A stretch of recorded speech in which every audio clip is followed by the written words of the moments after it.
مسجد اجابہ سے گزریں گے۔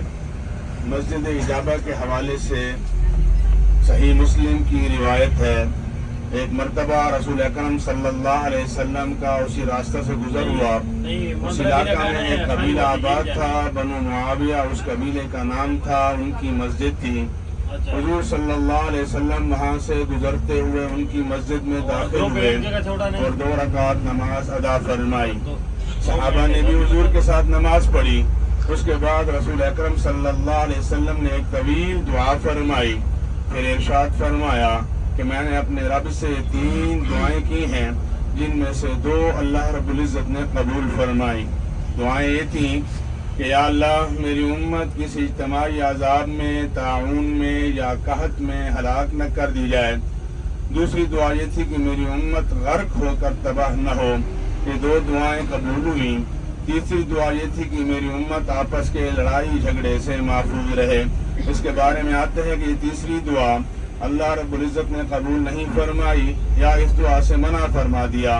بہرحال جس مقام پہ حضور صلی اللہ علیہ وسلم نے یہ 3 دعائیں فرمائی تھیں، جن میں سے 2 قبول ہوئیں، ان دعاؤں کی قبولیت کی نسبت سے اسے مسجد اجابہ کہتے ہیں۔ اور یہ علاقہ اس وقت قبیلہ بنو معاویہ کی آبادی تھی۔ سن 9 ہجری میں عیسائیوں کا ایک وفد آیا تھا نجران سے، جو 60 افراد پر مشتمل تھا۔ انہوں نے آ کے حضور نبی کریم صلی اللہ علیہ وسلم سے ملاقات کی، بحث مباحثہ کیا۔ جب معاملہ حل کو نہیں پہنچ رہا تھا تو اللہ پاک کی طرف سے ایک آیت نازل ہوئی مباحلے کے لیے۔ ان کا اصل میں سوال تھا کہ حضرت عیسیٰ علیہ السلام کے بارے میں آپ کا کیا خیال ہے؟ یہ ہماری گاڑی اب مڑے گی تو ہماری گاڑی مڑتے ہوئے ہمارے رائٹ ہینڈ سائڈ پہ، بالکل موڑ میں ہی ہمارے رائٹ ہینڈ سائڈ پہ سامنے مسجد نظر آ رہی ہے، مسجد اجابہ۔ تو عیسائیوں کا یہ سوال تھا حضور صلی اللہ علیہ وسلم سے کہ حضرت عیسیٰ علیہ السلام کے بارے میں آپ کا کیا خیال ہے؟ کیونکہ وہ عیسائی جو ہے حضرت عیسیٰ علیہ السلام کو اللہ رب العزت کا بیٹا مانتے ہیں۔ تو حضور نبی کریم صلی اللہ علیہ وسلم نے ان کے اس سوال پر خاموشی اختیار فرمائی تو اللہ پاک کی طرف سے آیت نازل ہوئی، ان مثل عیسیٰ عند اللہ کمثل آدم خلقہ من تراب ثم قال له کن فیکون۔ حضرت عیسیٰ علیہ السلام کی مثال حضرت آدم علیہ السلام کی طرح ہے کہ اللہ رب العزت نے ان کو مٹی سے بنایا، پھر اس کو کہا کن یعنی ہو جا، فیکون وہ ہو گیا۔ تو اللہ رب العزت نے ان کو مٹی سے بنایا۔ بہرحال یہ جو ہے جب ان کو آیت پیش کی گئی، اس کے بعد اگلی آیت ہے کہ فمن حاجک فیہ من بعد ما جاءک من العلم فقل تعالوا ندعو ابناءنا وابناءکم ونساءنا ونساءکم وانفسنا وانفسکم ثم نبتہل فنجعل لعنۃ اللہ علی الکاذبین۔ اس آیت میں اللہ پاک نے فرمایا کہ اللہ رب العزت کی طرف سے پہلی آیت الحق من ربک فلا تکن من الممترین، کہ حق تیرے رب کی طرف سے تجھے پہنچ چکا، لہذا شک کرنے والوں میں سے نہ ہو۔ اور اگلی آیت میں فرمایا کہ اس علمی حوالے کے بعد بھی اگر وہ صحیح راستے پر نہیں آتے تو ان سے کہہ دیجیے کہ بلاؤ تم بھی اپنی عورتوں کو، ہم بھی لاتے ہیں، تم بھی لاؤ اپنے بچوں کو، ہم بھی لاتے ہیں، خود بھی آؤ ہم بھی آتے ہیں، پھر مباہلہ کریں گے، بد دعا کریں گے، فنجعل لعنۃ اللہ علی الکاذبین، کہ جھوٹے پر اللہ کی لعنت ہو۔ اس مباہلے کے لیے حضور صلی اللہ علیہ وسلم اپنے ساتھ سیدہ فاطمہ، سیدنا حسن و حسین اور سیدنا علی رضی اللہ عنہ کو ساتھ لے کر روانہ ہوئے، لیکن عیسائیوں نے اپنی ناکامی اور ہلاکت کے ڈر سے مباہلے سے گریز کیا اور ان کے لیے ایک جزیہ مقرر ہوا اور اس کی وصولی کے لیے غالباً ابو عبیدہ بن جراح رضی اللہ عنہ کو مقرر کیا گیا۔ بہرحال جس مباہلے کے حضور تشریف لا رہے تھے وہ اسی مقام پر بنو معاویہ کے علاقے میں جہاں مسجد اجابہ ہے۔